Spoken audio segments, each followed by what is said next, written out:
మత్తయి సువార్త 26వ అధ్యాయం 27వ వచనములో ప్రభు యేసు గిన్నె పట్టుకొని కృతజ్ఞతాస్తుతులు చెల్లించి మీరందరూ దీనిలోనిది త్రాగుడి అన్నాడు. 28వ వచనములో అనేకుల కొరకు చిందింపబడుతున్న నా రక్తము అన్నాడు. ఇదేంటండి? మీరు త్రాగండి, వారు శిష్యులండి. 3.5 సంవత్సరాలు ప్రభుతో నడిచిన వారికి రక్తం అవసరమా? ప్రభుతో నడిచారు గనక పవిత్రులే కదా. ఇక అనేకుల వైపు చూస్తే లోకంలో ఉన్నవారు వారు పాపులే కదా.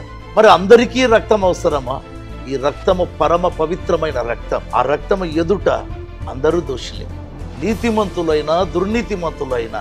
అయితే కడిగితే ఎవరైనా నిర్దోషులైతారు. పేతురు లాంటి వ్యక్తి తాగాల్సిందే, రక్షించబడిన ప్రతి వ్యక్తి తాగాల్సిందే. పాపి రక్షణ పొందిన తర్వాత ఆ రక్తమును తాగాలి. ఈ అనుభవం నీకుందా? రేపటి ఆదివారానికి సిద్ధపడతావా? నీతిమంతుడను అనుకోవద్దు. ఈ రోజే నీ పాపం ఒప్పుకొని సిద్ధపడు. యేసు నిన్ను దీవించుగాక. ఆమేన్.